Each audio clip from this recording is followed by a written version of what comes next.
Bihar election के अंदर के जो एक्सपीरियंसेस थे, जो नतीजे आए हैं हमारे एमआईएम पार्टी के, उस ताल्लुक़ से आपको कुछ जानकारियाँ देने के लिए मैं यहाँ पर उपस्थित हुआ हूँ।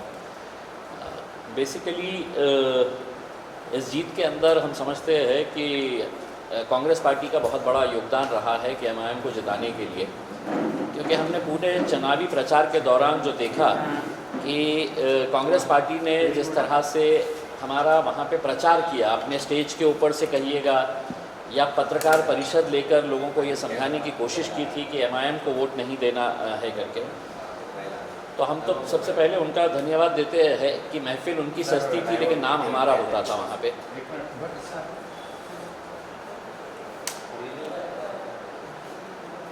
हम इस इलाके के अंदर, बिहार के इस सीमांचल इलाके के अंदर हम लोग 5 साल पहले गए थे, और 5 साल पहले जाने के बाद हमारे को वहाँ पे कामयाबी नहीं मिली थी, हमको ज़रा भी सक्सेस नहीं मिला था।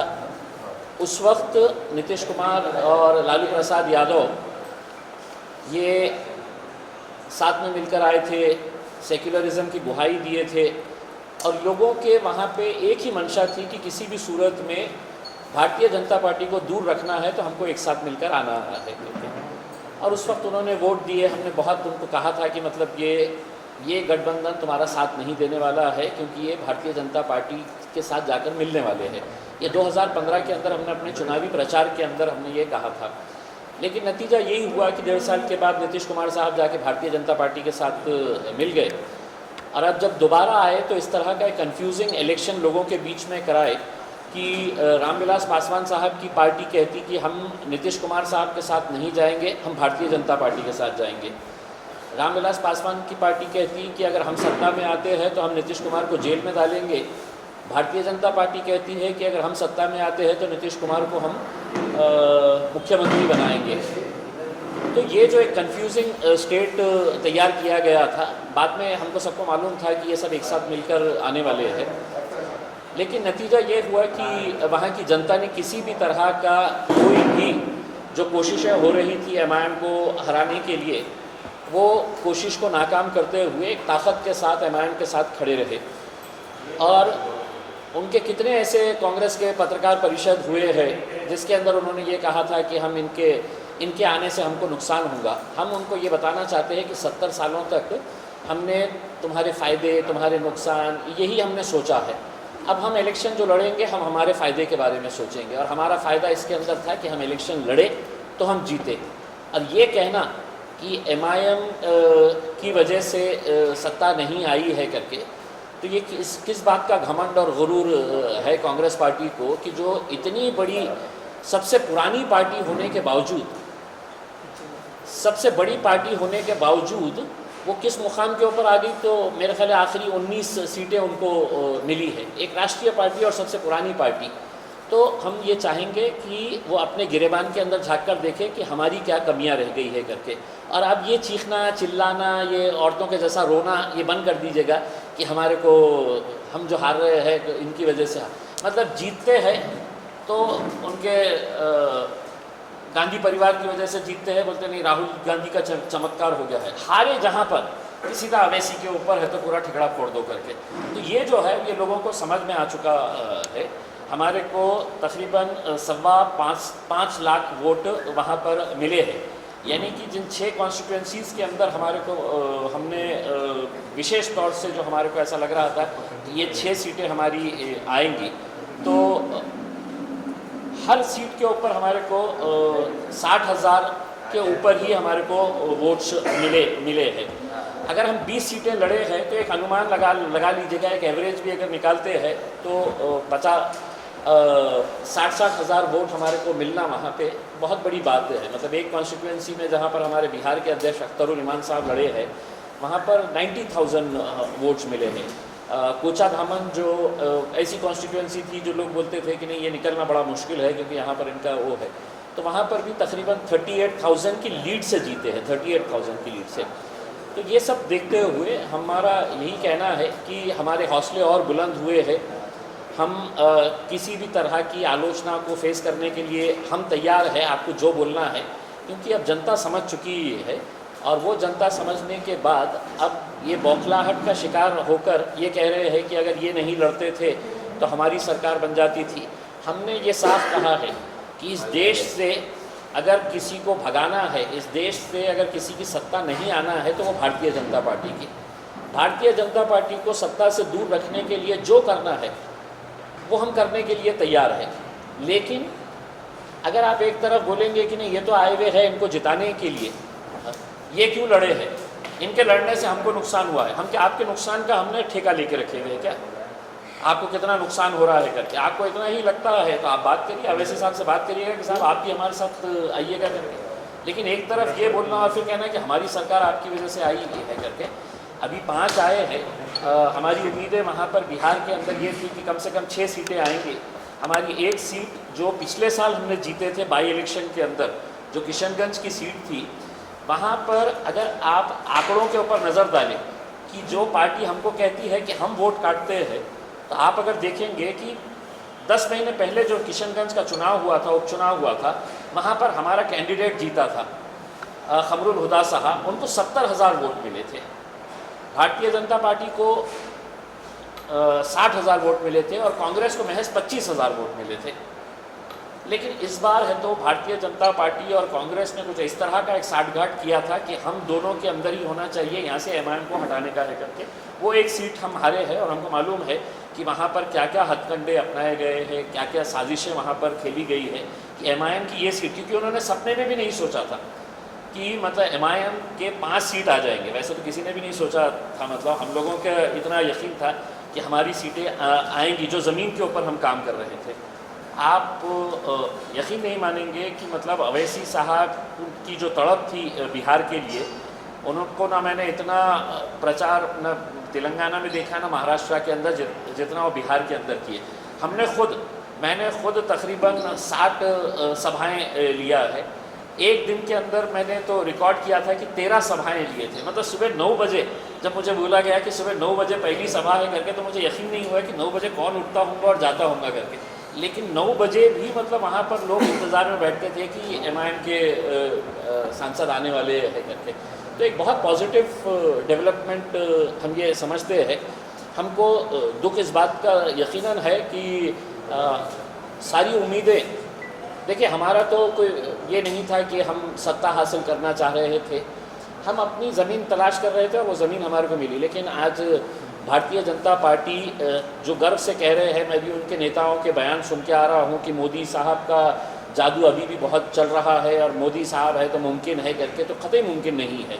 आप देखेंगे कि 2019 के जो लोकसभा के चुनाव हुए थे, वहाँ पर भारतीय जनता पार्टी को जितनी सीटें मिली थी, उन सीटों का अगर हिसाब किताब लगाए तो तकरीबन 225 सीटें जो है, असेंबली की सीटें जो है, उसके ऊपर भारतीय जनता पार्टी का वर्चस्व था। भारतीय जनता पार्टी ने लोकसभा के अंदर पिछले साल किया उसके अंदर, और आज उनको 31 साल के लड़के से नीचे आना पड़ रहा है। सिंगल लार्जेस्ट पार्टी है तो तेजस्वी यादव है। हम उनको उनके कार्य के लिए, उनकी मेहनत के लिए उनको शुभकामनाएं देते हैं।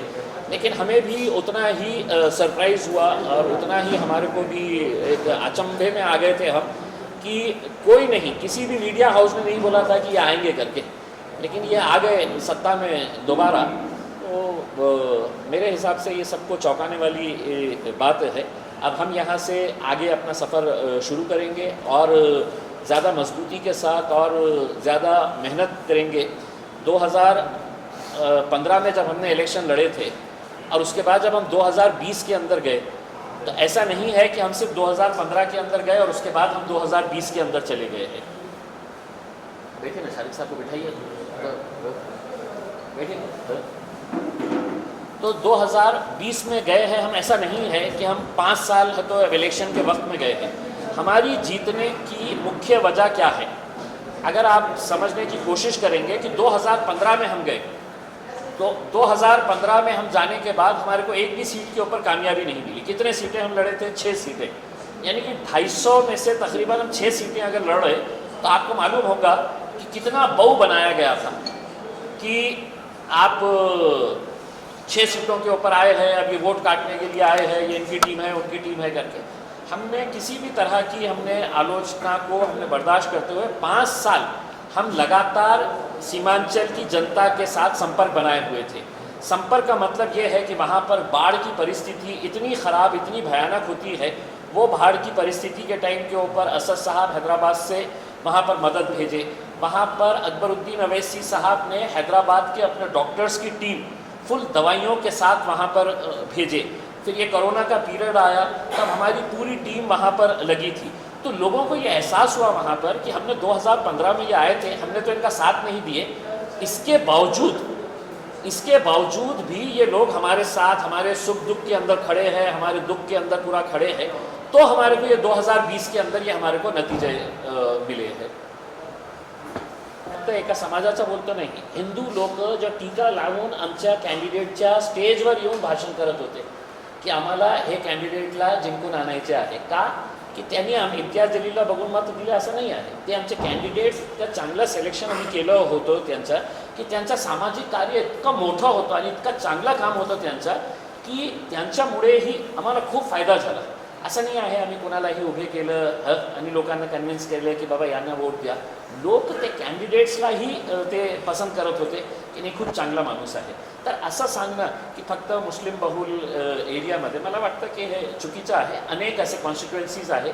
किशनगंज एरियामध्ये जेव्हा आम्ही निवडून आलो होतो 70,000 मतं मिळाले होते, ते अनेक हिंदू बांधवांनी आम्हाला मतं दिले होते। हे खरी गोष्ट आहे की सीमांचल जे आहे ते मुस्लिम पॉप्युलेटेड आहे, पण असं नाही आहे की मुस्लिम पॉप्युलेटेड म्हणजे मुस्लिम पॉप्युलेटेड म्हणजे हेच अर्थ असेल तर इम्तियाज जलील जे जिंकून आला औरंगाबादमध्ये ते क्या फक्त मुस्लिम बहुल एरिया होता म्हणून ते निवडून आला? अनेक लोकांनी मतं दिले ना मला, का दिले? आणि आपल्याला माहीत नाही आहे का की पूर्ण दलित समाज आपल्या आशीर्वादाने माझ्यासोबत होतं। अनेक हिंदू बांधवांनी, अनेक हिंदू यंगस्टर्सनी मला मतं दिले। पण हे सांगणं सी अल्टीमेटली क्या है, जीत जीत होती है, हार हार होती है। अब हम जीत गए हैं, अब जिसका आकलन जिसको जैसा समझना है समझ लीजिए।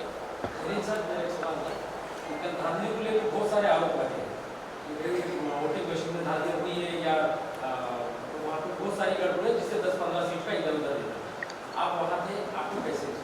नहीं, उसमें सर थोड़ा मनोज झा जी ने बोले कि 19 सीट ऐसे हैं जहाँ पे रिजल्ट रोका गया और रिकाउंटिंग की गई, तो वहाँ पे कुछ गड़बड़ लगती है क्या? देखिए, मेरे हिसाब से हो सकता है 1-2 सीट्स के ताल्लुक से तो हमको भी ये जानकारी मिली थी कि मतलब ऑलरेडी वहाँ पर रिज़ल्ट तकरीबन जब कैंडिडेट्स को पता चल जाता है कि एक जीतने वाला है तो सिर्फ जीतने वाला बैठता है वहाँ पे, और हारने वाले जितने भी हैं उनको पता चल जाता है कि अब अपना नंबर लगने वाला नहीं है तो वो खिसक जाते हैं, निकल जाते हैं। तो ऐसा हुआ है 2-3 कॉन्स्टिट्यूएंसीज़ के अंदर कि हारने वाले जो भारतीय जनता पार्टी के कैंडिडेट्स थे वो वापस चले गए। फिर वापस है तो कई टाइम के बाद वो आए और फिर वहाँ पे आके हंगामा शुरू करे कि नहीं हमारे को है तो फिर ये करवाना है वो करवाना है करके। तो मुमकिन है कि कुछ ना कुछ देखिए, भारतीय जनता पार्टी अब इसके अंदर तो पीएचडी हासिल कर चुकी है कि सत्ता में आने के लिए क्या क्या हथकंडे अपनाए जा सकते हैं वो सारे हथकंडे वो अपनाते हैं।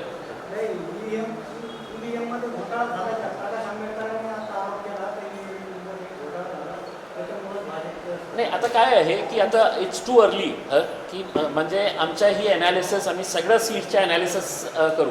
आम्ही काय आहे फक्त जे 20 सीट्स होते आमचे त्याच्यावर कन्सन्ट्रेट केलं होतं। आता सगळं जे रिझल्ट्स आलेले आहे त्यांचे ॲनालिसिस करून ते मला वाटतं की असदुद्दीन अवैसी साहेब पार्टीचे जे अध्यक्ष आहे त्याच्या बाबतीत ते स्पष्टपणे बोलतील। बंगाल की विधानसभा आनी है, वेस्ट बंगाल की कॉन्स्टिट्यूंसी के भी इलेक्शंस होंगे। वेस्ट बंगाल के लिए लिटमस टेस्ट है क्या? आप क्या बोलेंगे वेस्ट बंगाल को लेकर क्या प्लान है? देखिए, हमारी चुनावी प्रचार के अंदर महाराष्ट्र से, दिल्ली से, उत्तर प्रदेश से, झारखंड से, तेलंगाना से, आंध्र प्रदेश से, मतलब जहाँ जहाँ पर भी एमआईएम के चाहने वाले या एमआईएम के पार्टी वर्कर्स, कार्यकर्ता जितने भी हैं ये पूरे आए थे बिहार के अंदर प्रचार करने के लिए। और पश्चिम बंगाल के बेहिसाब नौजवान लड़के वहाँ पर प्रचार करने के लिए आए थे और उनकी एक ही ये थी कि साहब हम पूरी मेहनत करेंगे यहाँ पे, लेकिन आपको हमारे पास पश्चिम बंगाल में आना है करके उसमें। और वो लड़कों ने दिन और रात मेहनत की है वहाँ पे। पश्चिम बंगाल लगा हुआ है, हाँ, सटी हुई बॉर्डर है बिल्कुल। मतलब 5 किलोमीटर के ऊपर पश्चिम बंगाल लग जाता है, कई कई जगह के ऊपर 2 किलोमीटर के ऊपर पश्चिम बंगाल लग जाता है। तो वहाँ से भी बहुत सारे लोग आए थे।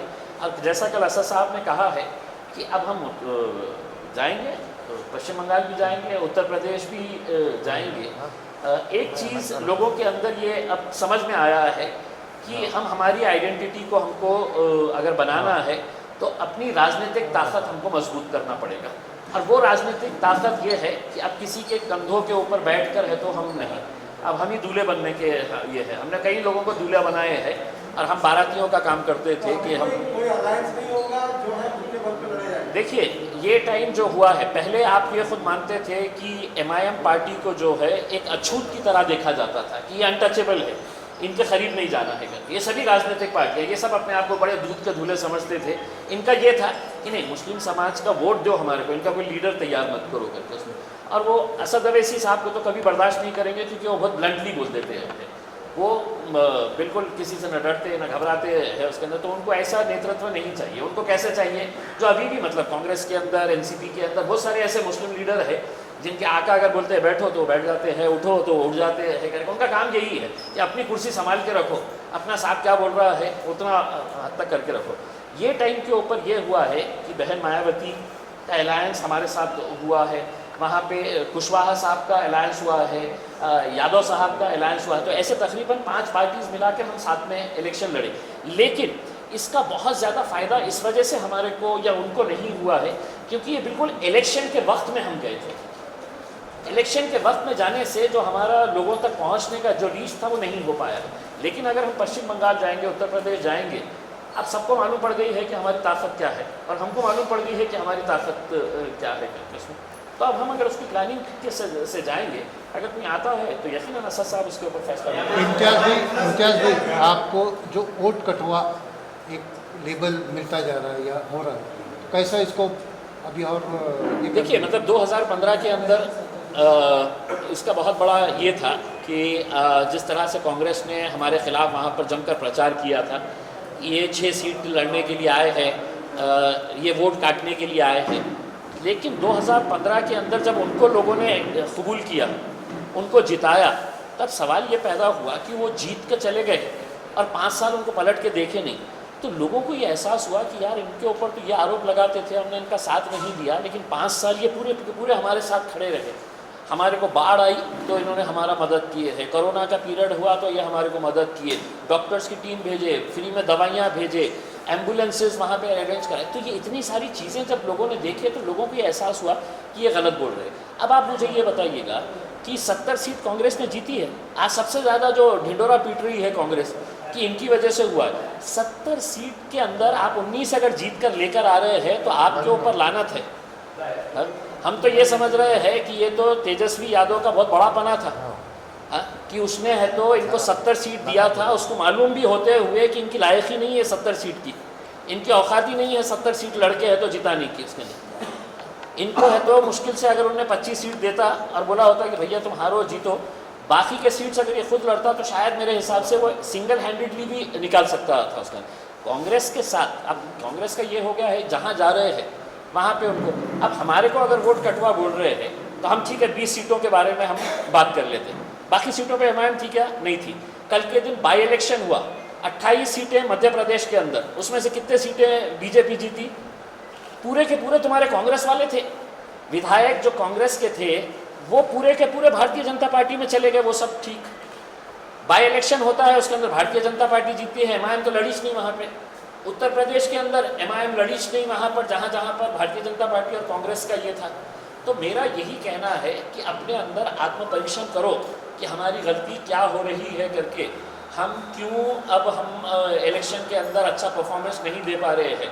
आपका सबसे बड़ा स्ट्रॉन्ग बेस, ये इसमें कोई दो मत नहीं है कि कांग्रेस का सबसे बड़ा स्ट्रॉन्ग बेस क्या था, तो मुसलमान थे।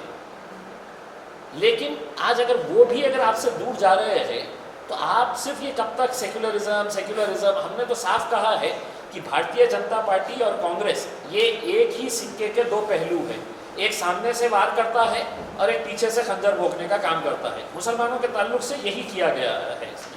अब ये है कि अब आपको क्या चिल्लाना है चिल्लाइए, वो वोट कटवा बोल रहा है बोलिएगा, उसमें आप आंकड़े देखिएगा, हम आंकड़ों के हिसाब से आपको बताएंगे कि अगर वहाँ पर कांग्रेस नहीं रहती तो हमारी और कितनी सीटें आई होती। अब एक उदाहरण के तौर के ऊपर जैसे किशनगंज का दिया, हमको 70,000 मिले हैं, उनको 25,000 मिले हैं एक साल पहले, और अब वो बोलते हैं कि नहीं आपने किशनगंज लड़ना नहीं, आप आए हैं तो वोट कट जाते हैं। क्या हो रहा है कि एक गेम हुआ करता है जिसके ऊपर जैसा कुर्सी एक रहती है, 2-3 कुर्सियाँ लगाते हैं, म्यूजिकल चेयर बोलते हैं, उसके अतराफ में ऐसा घूमना। तो क्या हो रहा था कि एक कुर्सी थी और उसके ऊपर म्यूजिकल चेयर खेली जा रही है, पिछले 70 सालों से म्यूजिकल चेयर खेली जा रही है। ऐसा बटन दबाए तो एक बार जाके भाजपा बैठ जाती है, बटन दबाए तो दूसरा, तीसरे खिलाड़ी को आने का मौका ही नहीं देते थे। ये समझते थे कि इस मुल्क के ऊपर राज करने का अधिकार सिर्फ कांग्रेस को है और बीजेपी को है। अब क्या हो रहा है कि रीजनल पार्टीज जिस तरह से डेवलप हो रहे हैं, उनको ये समझ में आ गया है कि आज आप सोचिएगा कितना बड़ा अचीवमेंट है। ठीक है, हमारे अपोजिशन के अंदर थे, हमारे विरोध के अंदर इलेक्शन लड़े हैं, लेकिन एक 30 साल का एक लड़का अगर आके इस तरह का चैलेंज मोदी साहब को, उनके इतने बड़े गढ़ के अंदर, उनकी पार्टी 15 साल से वहाँ पर हुकूमत में है, और एक चैलेंज अगर वो दे सकता है, रीजनल पार्टी की हद तक ही है, आरजेडी नेशनल लेवल के ऊपर तो कहीं है ही नहीं उसके, तो वो इतना है। तो ये मेरे हिसाब से एक बहुत अच्छा लेसन हो सकता है कि दूसरे राज्यों में भी अगर इस तरह के अलायंसेस अगर बनते हैं, स्ट्रॉन्ग अलायंसेस, यकीनन बीजेपी को पछाड़ा जा सकता है। हो सकता है, बिल्कुल हो सकता है भाई। 19 पार्टी वाली है, हमारे को तो ये है कि 5 साल के बाद है तो है, आप कितने सीटें लड़े, 70 लड़के हैं तो 19 सीटें आप लेकर आए हैं, हम 20 सीटें लेकर आके हैं तो हमने 5 लिए, तो हमारा स्ट्राइक रेट जो है कौन से बहुत कि तेलंगाना में इतना बड़ा सैलाब आया, वहाँ पर जो है आपकी पार्टी को वहाँ के लोगों को आप वहाँ जो है बिहार जाके नहीं, वहाँ के लोगों की मदद कर रहे थे, जहाँ लोग मर रहे थे, तो मुझे है कि आपके लिए वो ज़रूरी था या हैदराबाद? ये भी ज़रूरी था, वो भी ज़रूरी था। और अगले महीने जो है वो वहाँ पे हैदराबाद में कॉरपोरेशन के इलेक्शंस है, तो आप प्रचार के लिए चलना वहाँ पे, देखना उसमें कि लोग तय करेंगे। मतलब अब क्या है कि जनता तय करती है कि भाई ये इलेक्शन के टाइम के ऊपर ये यहाँ पर नहीं थे। और मैं आपको एक रिक्वेस्ट करूँगा कि आप YouTube के ऊपर जाइए, YouTube के ऊपर जाकर देखिएगा, करोड़ों रुपये का, मैं लाखों रुपये का नहीं बोल रहा, करोड़ों रुपये के वहाँ पर मदद जो पहुँचाई गई है सिर्फ अकबरुद्दीन अवैसी साहब के, करोड़ों रुपये की, आपको ओपन चैलेंज है मेरा, करोड़ों रुपये की YouTube के ऊपर। आप देखते नहीं है, यही तो दिक्कत है कि आप देख रहे नहीं है उसके। आप ये प्रोग्राम होने के बाद मेरे साथ बैठिए, मैं आपको पूरा हिसाब बताऊंगा, ट्रक भर भर के एरिया में, और सिर्फ है तो ऐसा नहीं है कि मदद मतलब खाना पहुंचाया गया। आपको मालूम है वहाँ पे अकबरुद्दीन अवैसी साहब ने, लेडीज़ अगर है तो उनको साड़ी, ड्रेस, बच्चे अगर है तो उनको कपड़े, दवाइयाँ, पूरे हॉस्पिटल्स का पूरा इलाज जो है ये पूरा किया गया है। और अगर इसके बावजूद भी अगर आपको ऐसा लगता है कि नहीं यहाँ रहना था, वहाँ रहना था, तो अब दिसंबर के अंदर पब्लिक तय करेगी ना उसमें। एक यहाँ पे मनपा इलेक्शन में MIM वंचित के साथ जाएगी। नहीं, इसका फैसला जो है, देखिए अलायंसेस किसके साथ होना है करके ये पार्टी के अध्यक्ष बैरिस्टर असदुद्दीन अवैसी साहब तय करते हैं। और इलेक्शन के टाइम के ऊपर अगर उनको लगेगा कि भाई मैं इनके साथ जाना है या किसी और के साथ जाना है, वो असदुद्दीन अवैसी। पदवीधर इलेक्शन के बारे में आपका क्या है? पदवीधर इलेक्शन के ताल्लुक से हमने हमारे डॉक्टर गफ्फार कादरी साहब जो हमारे वर्किंग प्रेसिडेंट है महाराष्ट्र के, उनके ऊपर ये जिम्मेदारी दिए है कि आप इसके ऊपर पूरी स्टडी करिए, क्योंकि ये मतलब ग्रेजुएट का है, कॉलेज के ताल्लुक से है, तो वो उसके ऊपर चर्चा कर रहे हैं। हमने पिछले टाइम भी हमने काफ़ी अच्छे रजिस्ट्रेशन से वो करवाए थे। अब वो इलेक्शन लड़ना है तो कौन कौन कैंडिडेट्स हो सकते हैं, कहाँ से लड़ना है, कई जगह के ऊपर हमारे को ग्रामीण इलाकों से भीड़ ये वो जगह से भी हमारे को कैंडिडेट्स की आई है कि हम खड़े रहना चाह रहे हैं, तो हमने उनको ये जिम्मेदारी दी है, उन्होंने उसके ऊपर फैसला किया। कॉर्पोरेशन के इलेक्शन हाल ही में आने वाले 2-4 महीने में क्या आपके संगठन आप मजबूत करना चाह रहे हैं? या तो लोकल संगठन नहीं आएंगे ना, मुंबई में है ना तो महाराष्ट्र में। अरे इम्तियाज जलील अपने आप में एक संगठन है भाई, ऐसे क्या कर रहे हैं? बिहार में जाके जिता के लेके आ रहे हैं। जिला अध्यक्ष, शहर अध्यक्ष वगैरह को नियुक्त है कि नहीं? क्या है, कोई आने नहीं चाह रहा। हर कोई हमारे पास, देखिए, एक अनार 100 बीमार वाला मामला है। एक कॉर्पोरेटर के लिए है तो 10 जने आ रहे। मैंने ये फैसला किया कि मैं बोला भाई जो पार्टी की पोस्ट लेगा वो कॉर्पोरेटर का टिकट नहीं मांगेगा। तो इतने सारे लोगों ने फॉर्म भरे थे, कि हमको पार्टी की पोस्ट चाहिए, कोई अध्यक्ष बनना चाह रहा, कोई जिला अध्यक्ष बनना चाह रहा, कोई ये बनना चाह रहा, कोई वो बनना चाह रहा। मैंने जैसे ही ऐलान किया तो सबने बोले साहब हमारा फॉर्म दे दीजिए ना, वापस दे दीजिए ना सब। तो हमारे लिए दिक्कत हो गई है कि हर कोई ये है। अब इसके ऊपर देखिए चैनल